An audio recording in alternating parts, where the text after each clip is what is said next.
بسم اللہ الرحمن الرحیم۔ السلام علیکم ورحمۃ اللہ وبرکاتہ۔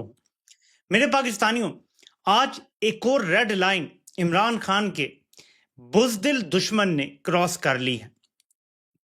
آج عمران خان کی بہن کو سڑکوں پہ لٹرلی گھسیٹا گیا ہے، ان پہ حملہ کیا گیا ہے، وہ زخمی ہوئی ہیں، اور یہ بات میں کر رہا ہوں تقریباً 70 سال کی خاتون کی۔ اب آپ اپنے اپنے گھر میں دیکھیں، جو آپ کے عزیز، آپ کے ماں باپ میں سے، خاص طور پہ مائیں، یا اگر آپ بہت ینگ ہیں تو آپ کی نانی دادی میں سے جو 70-75 سال کی ہیں، ان کی سچویشن دیکھیں اور پھر اندازہ لگائیں کہ اگر انہیں سڑکوں پہ گھسیٹا جائے گا، لٹرلی بالوں سے پکڑ کے زمین پہ گھسیٹا جائے گا، تو کیسا محسوس ہوگا۔ آج یہ کیا گیا ہے۔ میں تھوڑی سی ویڈیوز آپ کے سامنے رکھنا چاہتا ہوں کہ صورتحال کس طرح ہوئی ہے۔ خدا تم لوگ کو غارت کرے، اللہ کرے تم لوگ مر جاؤ سارے۔ آمین آمین۔ سڑک کے اوپر گھسیٹ رہی تھی وہ عورتیں بے غیرت۔ تم لوگ یہ مریم نواز کے ساتھ کر کے دیکھو، کتے کے بچوں، لعنت ہے تم لوگوں کو۔ آج تک ہم شرافت میں بیٹھے رہے ہیں، میں آپ کو بتا رہی ہوں ساروں کو، ہم شرافت میں ہم نے ہر ان کا اصول فالو کیا ہے۔ آج جو انہوں نے میری بہن سڑک پہ گھسیٹ رہی تھی یہ عورتیں، یہ تو ہم نے جا کے انہوں نے پہلے پیروں سے نہ پکڑا ہوتا تو یہ گھسیٹ کے لے جا رہے تھے۔ عمران خان کی بہنوں سے پورا پاکستان معافی مانگتا ہے، لیکن اس طریقے سے کبھی بھی کسی تاریخ میں نہیں گھسیٹا، وہ بھی نورین آپا جو تاریخ ہے کہ اڈیالہ جیل میں سب سے زیادہ ماؤں کی طرح جس طرح یہ پیار کرتی ہے، اور جس طرح اگر ان کی بہن کو پکڑے۔ ایسے سین آج نظر آئے ہیں کہ ایک بار پتہ چلا ہے کہ عمران خان کا دشمن انتہائی غلیظ ہے۔ بوڑھی عورتوں کو مارنا، یہ کون سا پاکستان ہے؟ کون سی انسانیت ہے؟ کون سا دین ہے؟ یہ تو کافر بھی ایسا نہیں کرے گا کوئی۔ کسی کے ناموس کے ساتھ ایسے کرنا، کسی کی بہنوں کے سے مارنا، ملاقات نہیں کرنے دینا اس کو۔ یہ اسلام ہے، یہ پاکستان ہے، یہ کلمہ ہے، یہ قرآن ماننے والے ہیں۔ یہ تو کافر بھی نہیں کرتے ہیں کسی کے ساتھ۔ یہ تو یزید کی فوج نے کیا تھا اہل بیت علیہ السلام کی خواتین کے ساتھ، عورتوں کو مارا تھا انہوں نے۔ یہ یزیدی فوج کی سنت ہے، طریقہ ہے۔ تو علامہ راجہ ناصر عباس صاحب کا غصہ دیکھ لیں، موقع پہ انہوں نے اگر کچھ دیکھا ہوگا یا وہ پہنچے ہیں، ان کا غصہ دیکھ لیں۔ آپ امیجن کریں کہ عمران خان کا غصہ کہاں ہوگا جب ان تک یہ باتیں پہنچیں گی۔ ہر روز ایک نئی ریڈ لائن کراس ہوتی ہے۔ علامہ صاحب، جی بیٹا، بات سنیں۔ علامہ صاحب، آج انہوں نے بتایا کہ عمران خان اندر ہے اور باہر ان کی بہن کے دوپٹے گھسیٹ کے بالوں سے گھسیٹا ہے، کیونکہ عمران خان کو اندر بند کیا ہوا ہے۔ عمران خان باہر ہوتے تو بیٹا میری بات سنو، میری بات سنو، میری بات سنو، میری بات سنو، میری بات سنو، سنو سنو سنو۔ یہ کام کربلا میں یزید کی فوج نے کیا تھا کہ اس نے پاک کی بیٹیوں کے سروں سے چادریں چھینی تھی۔ یہ وہی یزیدی نسل ہے جو عورتوں کے بالوں میں ہاتھ ڈالتی ہے، جو ان کے سروں میں ہاتھ ڈالتی ہے۔ یہ وہ مجرم ہے، یہ انسان نہیں ہے، یہ حیوانوں سے بدتر بھیڑیے درندے ہیں۔ کیا خان باہر ان کی اپنی ماں میرے پاکستانیوں، آج جو مناظر دیکھے ہیں اور جو سامنے آ رہے ہیں، یہ بتاتے ہیں کہ حواس کھو بیٹھا ہے، وہ بزدل شخص حواس کھو بیٹھا ہے۔ کیونکہ آپ یہ بات اپنے ذہنوں میں بٹھا لیں کہ اس کی مرضی کے بغیر اس ملک میں کچھ بھی نہیں ہوتا۔ میں دیکھ رہا تھا کس چیز سے توجہ ہٹانے کے لیے یہ سب کیا جا رہا ہے۔ پاکستان نے یونائٹڈ نیشن کی سیکیورٹی کونسل میں جو ٹرمپ کا پلان تھا اس کے حق میں ووٹ دے دیا ہے۔ اس کے حق میں 46 ووٹ آئے ہیں، اور جو 2 ممالک ایبسٹین کر گئے ہیں اس میں چائنا اور رشیا ہیں۔ عمومی طور پہ ایسا ہوتا تھا، اور یہ 78 سال کی ہماری تاریخ ہے کہ کبھی ایسا نہیں ہوا، کبھی نہیں، یہ فرسٹ ٹائم اور ہے کہ چائنا نے کسی جگہ ووٹ نہیں کیا یونائٹڈ نیشن میں سیکیورٹی کونسل میں، لیکن پاکستان نے کیا ہے۔ یہ جو ووٹنگ ہوئی ہے یہ کوئی علادہ پلان کی نہیں ہوئی۔ آپ نے سمجھنا ہے کہ کیوں آپ کی توجہ ہٹانے کے لیے یہ مارا ماری، یہ بزدل شخص کیوں آپ کی توجہ ہٹانے کے لیے روز نئے ڈرامے کرے گا۔ ہم روز گھوم پھر کے پہلے بتائیں گے بھی کیا ڈرامے ہیں،